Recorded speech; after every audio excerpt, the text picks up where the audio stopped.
Hey guys, what's going on? It's Friday, December 18th, 2020. Ted here with you. And today, Pence and other top congressional leaders got the COVID-19 vaccines, and Pence was quoted as saying he didn't feel a thing. Vice President Mike Pence became the highest ranking U.S. official to receive the first dose of COVID-19 vaccine on Friday in a live television event aimed at reassuring Americans a shot is safe. He celebrated the milestone as a medical miracle that could eventually contain the raging pandemic. First of all, if you just go on YouTube or anywhere, type in fake syringes, there's tons of videos. If you think they're going to give this untested, unpassed drug to a government official that is so high up, you really are joking yourself. This is literally exactly what they said, just a way to make you feel safe about getting it. There's so many videos out there, fake ones. You see them with the needles getting stuck up inside them when they give it to them. You see them with a totally empty syringe. Also, along with Pence was McConnell and Nancy Pelosi getting it. And as hard as I prayed that Nancy Pelosi would go into anaphylactic shock, she didn't. So, there were also a couple more cases where they've given out this shot to health workers, and health workers have had bad reactions. More than we talked about just the other day. Just today, a woman in New York fainted. Supposedly, it had nothing to do with the shot. It was all from the pain. But don't forget, Pence didn't feel a thing. But the pain was enough to make this lady faint, apparently. 10 minutes after taking the shot, while she's doing a press conference. This happened on TV while asking her questions. She stated that she felt dizzy and fainted. Later said it was because of the pain. Also, there's wealthy, very rich people saying they're willing to give 25,000 in donations in order to jump the line to get this vaccine. And that's expected to happen. And what I'm saying is I'm willing to sell my dose. Anybody who wants to give me 25,000 for my dose when I get it, I will gladly sell it to you. And recommend that everybody else sell their doses for 25,000 as well. So on the Capitol, as of yesterday, they were saying they're real close to getting a deal where they could bring us $600 checks to most Americans, $300 checks added onto unemployment benefits, maybe some more money for renters, but it's coming up on a deadline. As of midnight tonight, there is a looming government shutdown. So anyway, disarray consumes the Capitol ahead of critical deadline. Mitch McConnell has vowed that the Senate won't leave Washington without a spending and COVID deal. Congress is going right up to midnight shutdown deadline as leaders desperately try to clinch a $900 billion coronavirus aid package and keep the government open during the debilitating pandemic.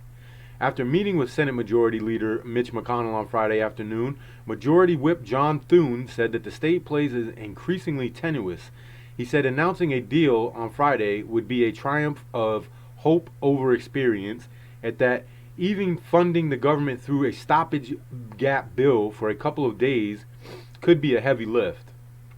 The article also goes on to say that's just to keep they're talking about a stopgap spending just to keep the government open. That has nothing to do with your stimulus. But they want to pass that stopgap funding to keep the government open just so that they can get you your stimulus supposedly.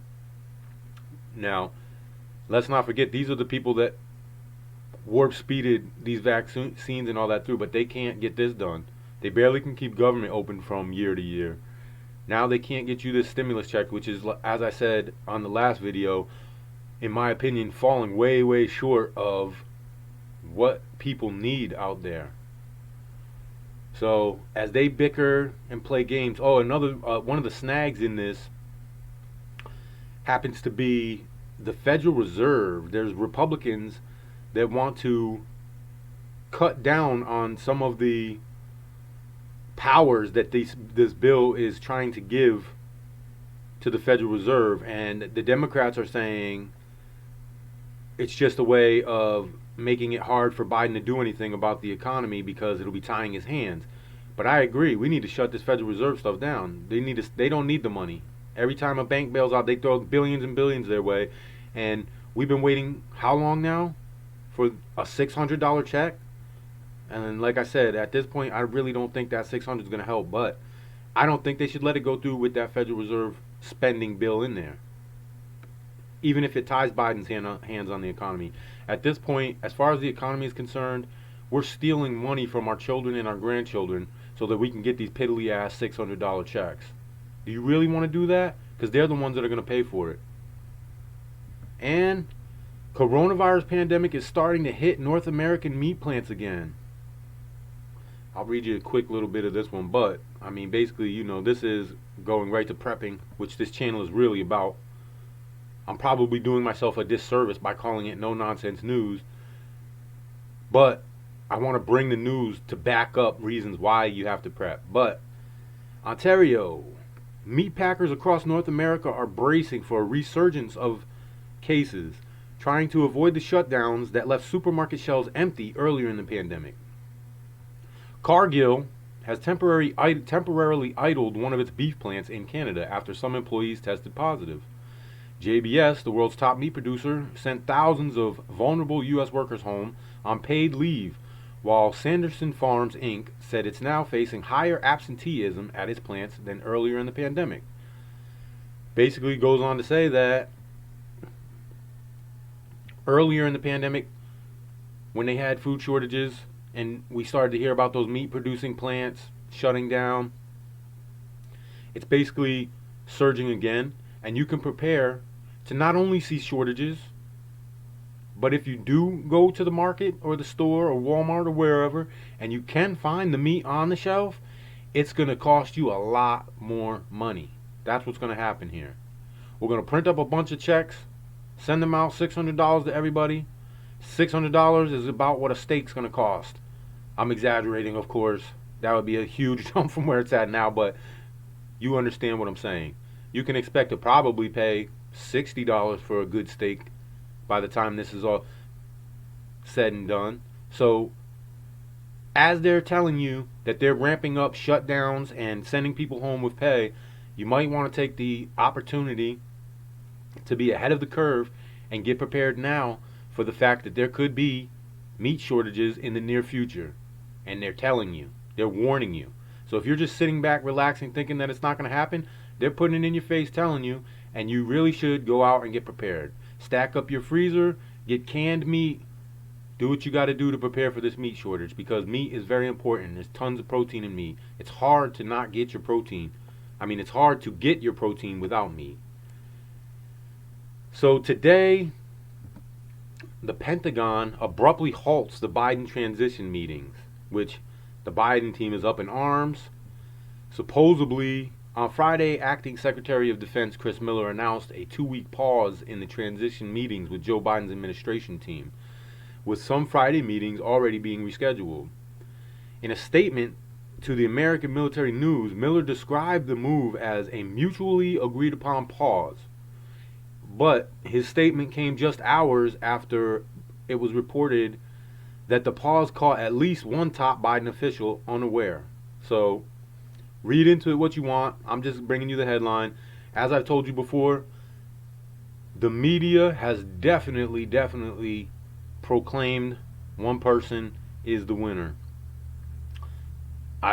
This seems weird to me why they would do that, but they claim it's just for the holidays and everything will go back after the holidays.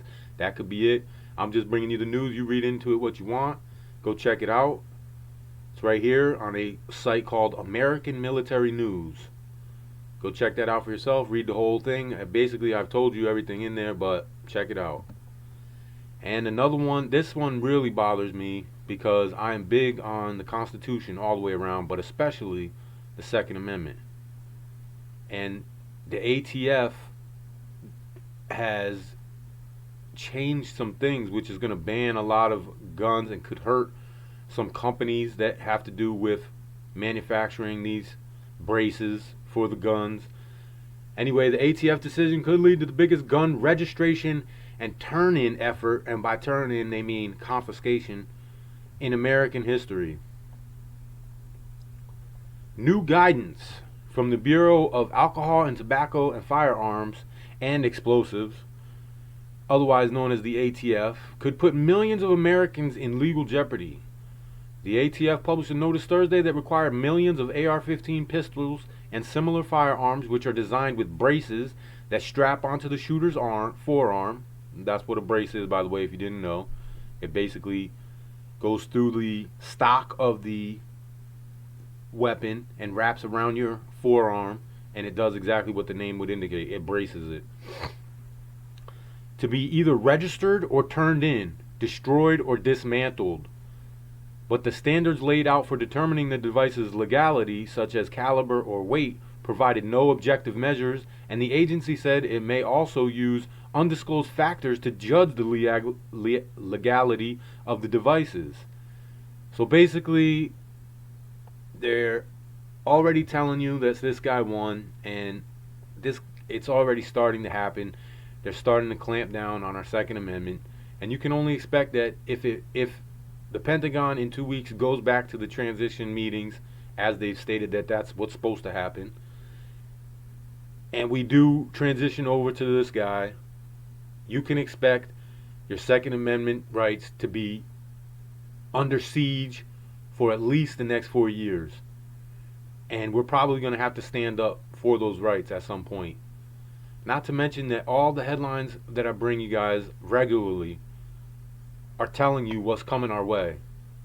And I don't know, you can just stop for a minute and you can feel an eerie uneasiness of what the future holds for Americans. True constitutional patriot type Americans. Not the Americans who cower down, put masks on. Those guys have it made now. They got exactly what they wanted. But if you love freedom, we're in for a fight, guys. So get prepared. Go out. You know I always got to say it. Get the food. Get your protection. Your arms. To protect your stockpiles of food and medicine and supplies. You're going to have to protect that. You're going to have to get a group of people together that have similar beliefs as you. Because this is not a movie. You're not going to do it yourself. You're not Commando. You're not Rambo. That's not how this is going to go down. We're going to need each other. Especially, specifically, people who believe in the same things as us. Freedom. We might have to come together into small compounds to fight for this freedom. I don't know how this is going to go. But get ready. That's what this is all about. Preparedness. Be prepared. Anyway, I'm going to get out of here. I'll see you guys Monday. Please, let me get a thumbs up. Subscribe. Don't be afraid of this stuff, I'm telling you. Get prepared for this. Check you guys out Monday. Be safe. Have a good weekend.